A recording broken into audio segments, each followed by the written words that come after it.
Bismillahirrahmanirrahim. Assalamualaikum warahmatullahi wabarakatuh. Rabbana ghfirli wali walidayya walil mu'minina yauma yaqumul hisab. Apa kabar pemirsa Jejak Islam? Hari ini Jejak Islam ada di Nagan Raya. Dari ibu kota menempuh perjalanan selama 6 jam lebih kurangnya. Ada apa di Nagan Raya? Nagan Raya dikenal dengan begitu banyaknya masjid, dikenal dengan begitu banyaknya para raja dan juga para ulama di daerah ini.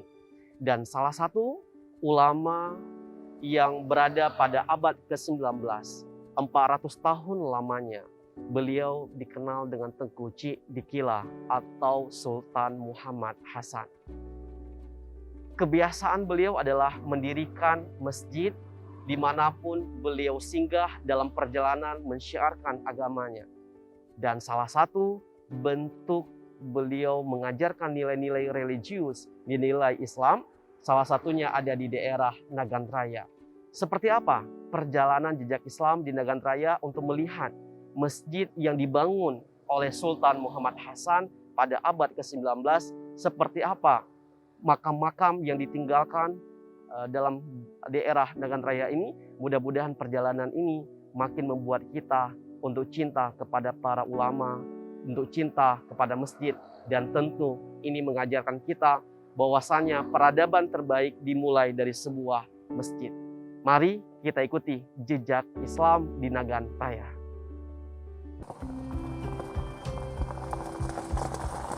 Di daerah Nagan Raya banyak kita jumpai masjid.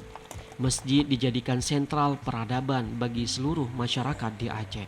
Dan salah satu masjid yang dibangun pada abad 19 oleh seorang ulama yang bernama Sultan Muhammad Hasanuddin atau lebih dikenal dengan sebutan Tengku Cik Dikila. Perjalanan menuju desa Kila dilewati dengan melalui sebuah jembatan penghubung. Bang, kalau ke Masjid Tengku Dikila di mana? Di sana, Pak, di sana. Boleh bantu saya untuk ke lokasi nggak? Boleh, Ayo. boleh. Iya.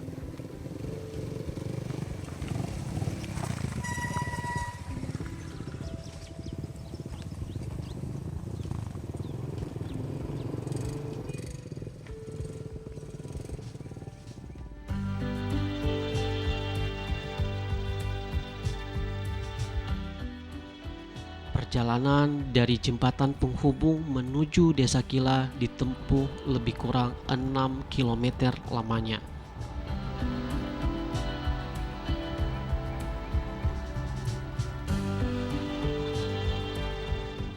Perjalanan menuju desa Kila melewati banyak keindahan alam di seputaran desa Kila ini.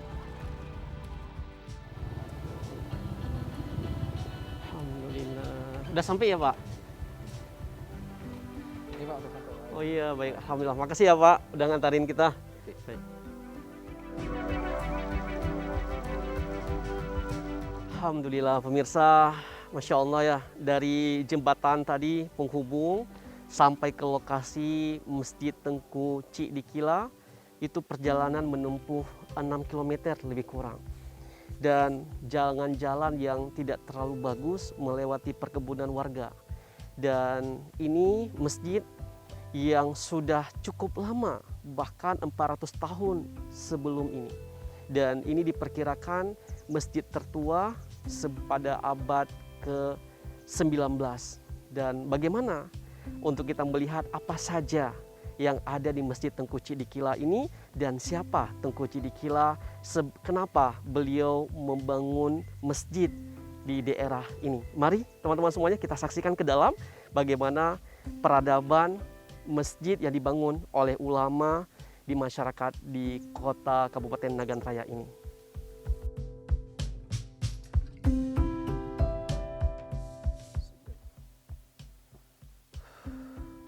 Ratusan anak tangga satu persatu dinaiki untuk menuju ke sebuah masjid Tengku Cik Dikila.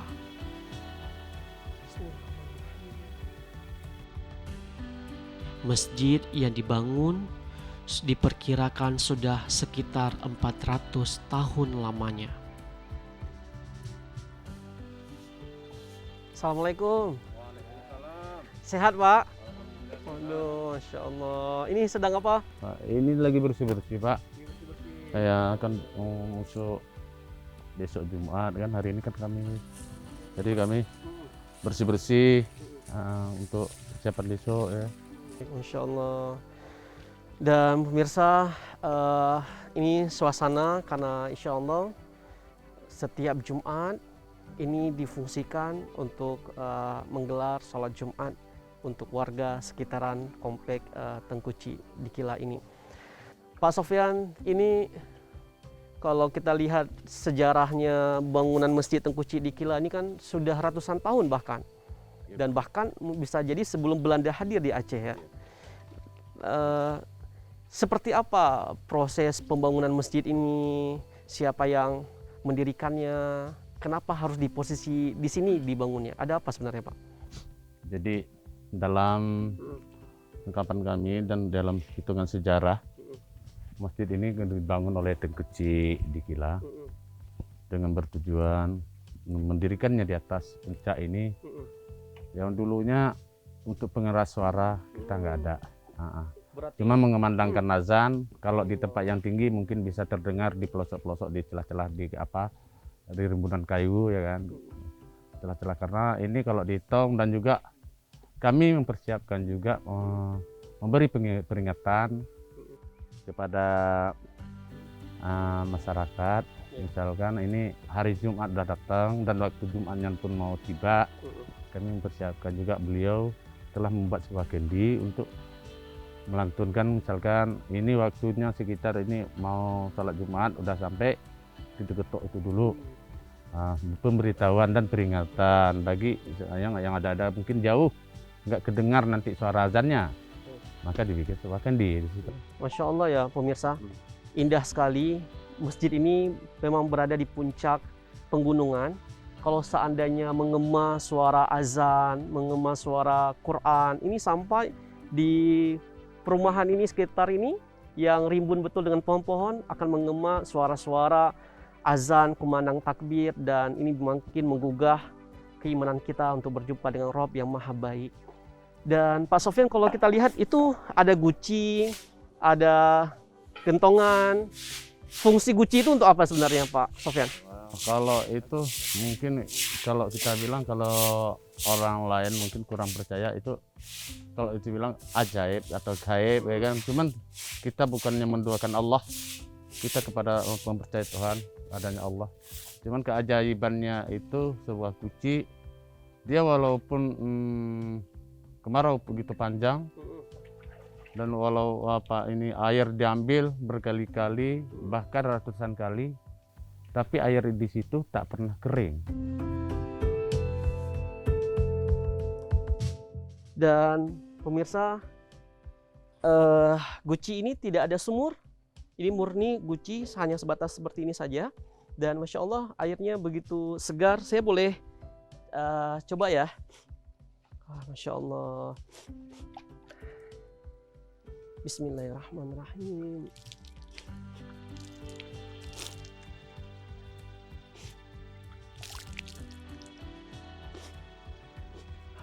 Allah ya. Masya Allah pemirsa semuanya, airnya segar banget. Mudah-mudahan mendatangkan keberkahan bagi semua kita. Dan ini mengatakan pada kita adalah ulama-ulama, orang-orang para habaib, mereka dari jauh-jauh pergi ke daerah. Dan perjalanan tadi tidak ini teman-teman, tidak dekat ya. Itu menempuh perjalanan yang 6 km setelah kita menyeberang jembatan yang ala kadarnya. Dan Masya Allah sampai ke lokasi Masjid Tengku Ci di Kila ini. Dan ini membuktikan bagi kita, kalau kita hari ini punya apapun persoalan kehidupan kita, tantangan dan kehidupan kita, berarti masjid adalah sentral peradaban untuk kita bisa dekat kepada Rabb, dan bisa, ini adalah kunci dari semua keberhasilan dan kehidupan kita.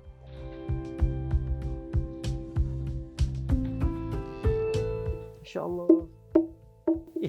Teman-teman semuanya pemirsa, ini suaranya begitu nyaring dan ini dipakai ketika ingin menandakan sholat fardu ketika ingin berkumandang azan untuk memberitahu kepada warga setempat bahwasanya waktu azan sholat ini sebentar lagi akan dikumandangkan.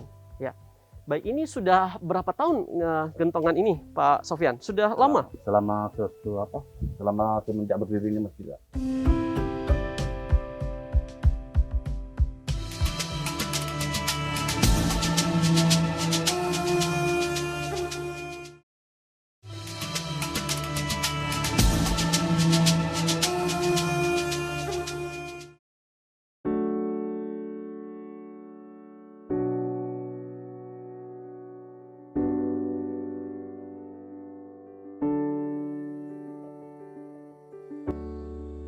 Seputaran Masjid Tengku Cik di Kila terdapat ratusan makam.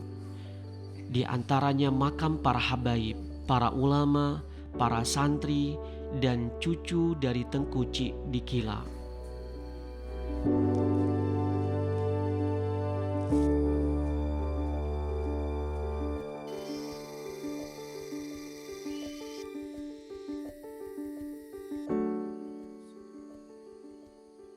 Di samping masjid ini ada makam Tengku Pulau Tengah. Ini adalah cucu dari keturunan Tengku Cik di Kila. Dan Masya Allah pemirsa, ini panjangnya Masya Allah banget. Ini sekitar 6 meter panjangnya makam seorang ulama ini. Dan kalau kita ingin lihat Pak, seperti apa perjuangan Tengku Cik di Kila Pak? Ini kalau beliau memperjuangkan hak Islam, jadi melawan dengan penjajahan, jadi nggak pernah dia merasa tenang di kanan, dan membuat sebuah perguruan juga, dan juga memperjuangkan hal-hal Islam dengan menurunkan budaya-budaya Islam. Islamnya. Dan beliau juga membuat sebuah kerangka daya. Kalau sekarang mungkin dinamakan dengan pesantren ya. Iya. Kalau dulunya daya. Daya apa, Pak? Memang daya beliau juga. Baik pemirsa, Masya Allah banget.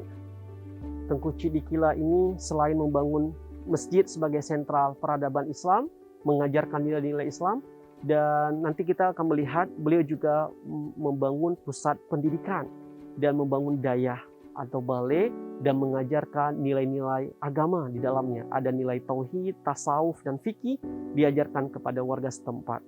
Dan kalau kita ingin melihat, misalkan pemirsa kita saksikan, dan ini membuktikan salah satu ulama yang Allah muliakan, pemakamannya sampai 6 meter, dan mudah-mudahan Allah muliakan beliau, tinggikan derajatnya, penuh keberkahan, dan kuburnya jadikan taman-taman surga sebelum surga sesungguhnya.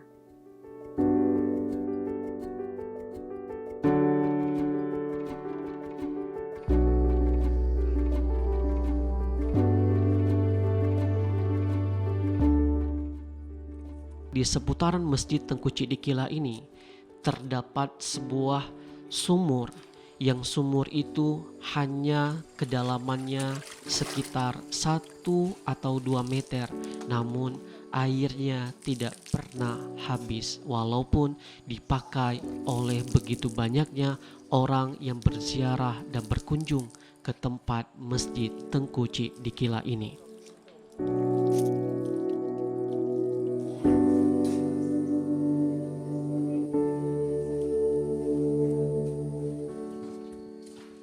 Masjid Tengku Cik di Kila ini memiliki sejarah yang sangat besar. Masjid ini dibangun oleh seorang ulama besar, seorang pengajar tasawuf, tarekat, fikih, akidah kepada masyarakat di seputaran desa Kila ini.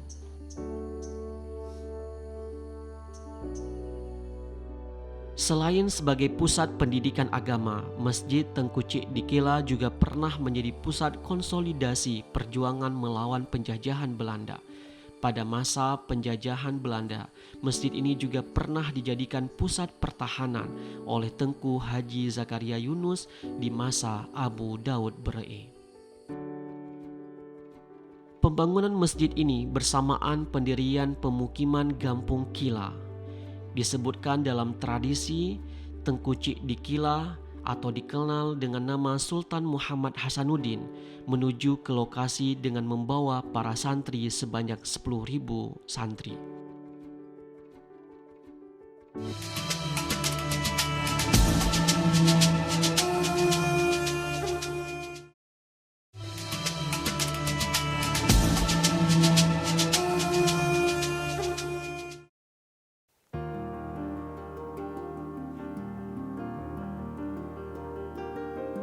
Pemirsa, tadi kita sudah menyaksikan bagaimana peradaban dimulai yang dilakukan oleh Tengku Cik di Kila atau dikenal dengan Sultan Muhammad Hasanuddin. Yang pertama yang beliau lakukan adalah meletakkan peradaban itu dengan membangun masjid. Tadi di desa sana kita sudah lihat bagaimana masjidnya dibangun di atas bukit dan begitu rindang, dan bahkan banyak warga-warga bukan hanya seputaran ini saja, bahkan di daerah-daerah yang lainnya datang ke masjid tersebut untuk bertafakur, bermuhasabah diri dan belajar ilmu agama. Nah, di sana dalam dekat masjid itu banyak juga pemakaman-pemakaman. Ada murid beliau, ada cucu beliau, ada santri-santri beliau, dan dimakamkan di daerah tempat beliau bangun peradaban masjid untuk mengajarkan ilmu agama. Dan sebentar lagi kita akan melihat, pemirsa, beliau membangun, selain membangun masjid, Tengku Cik di Kila atau dikenal dengan Sultan Muhammad Hasanuddin juga membangun suatu peradaban pendidikan atau dikenal di masyarakat Aceh membangun sebuah dayah. Di dayah inilah beliau mengajarkan ilmu agama, tauhid, tasawuf, tarekat, fikih, adab, semuanya diajarkan untuk masyarakat seputaran ini. Nah, seperti apa dayah beliau dan di mana dimakamkan beliau ketika beliau berjumpa dengan Robnya?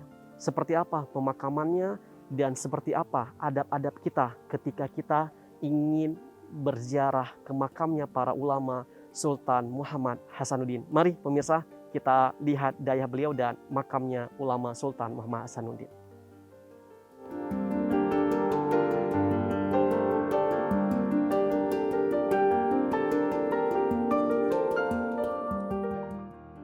Ketika kami mengunjungi dan bertemu dengan cicit dari Tengku Cik di Kila sembari melihat dayah dan juga pemakaman dari Tengku Cik di Kila. Ketika seorang penziarah ingin memasuki ke tempat pemakaman Tengku Cik di Kila, maka harus mematuhi persyaratan yang telah ditetapkan. Di antaranya tidak boleh merokok, selalu menjaga wudhu, dan wajib memakai kain sarung dan peci.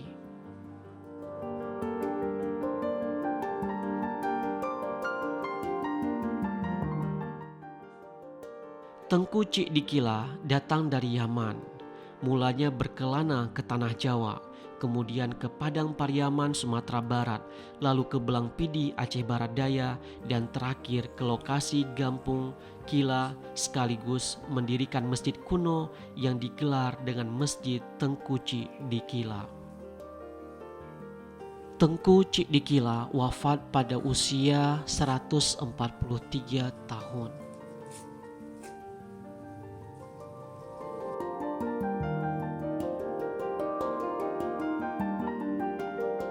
Pemirsa, tadi saya bersama dengan keluarga dari Tengku Cik di Kila atau dikenal dengan Sultan Muhammad Hasanuddin, seorang ulama yang sudah cukup lama, 400 tahun sebelum kedatangan Belanda. Dan beliau seorang ulama yang sangat karismatik yang ada di daerah Kila, Kabupaten Nagan Raya.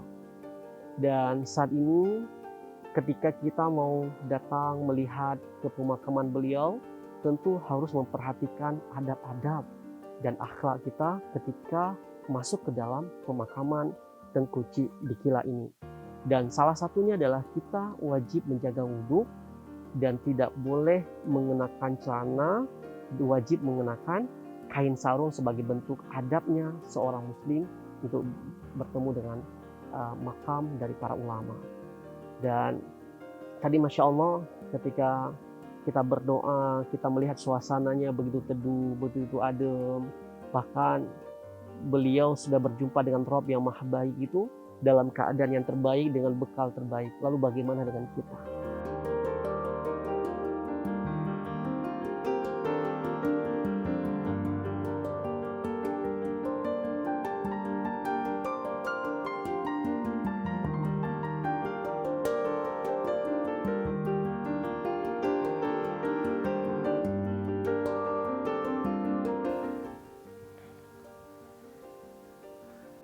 Pemirsa, di belakang ini adalah masjid kebanggaan masyarakat Nagan Raya. Masjid ini semua dipakai dari bahan giok. Dan ini sedang proses pengerjaan dan mudah-mudahan dalam waktu dekat ini menjadi kebanggaan dan ikonnya Nagan Raya. Pemirsa, ketika kita berwisata dalam daerah Nagan Raya ini, kita akan menemukan di pinggir-pinggir jalan penuh begitu banyaknya masjid dan juga jamaah yang memakmurkan masjid. Dan bahkan Nagan Raya ini banyak para habaib, banyak para ulama, banyak para tengku dan kiai, dan bahkan makamnya pun tersebar dimanapun. Kalau seandainya nanti Anda pemirsa yang berkunjung ke Aceh, terutama ke Nagan Raya, Anda akan menyaksikan bagaimana kita menerpa ranah spiritual yang ada di daerah Nagan Raya ini. Dan mudah-mudahan perjalanan jejak Islam ini memberikan kita energi positif untuk terus mencintai para ulama, memperbaiki diri kita, dan yang paling penting adalah memakmurkan masjid karena masjid adalah fondasi dari sebuah peradaban. Terima kasih pemirsa semuanya. Jejak Islam dari bumi Serambi Mekah, daerah Nagan Raya.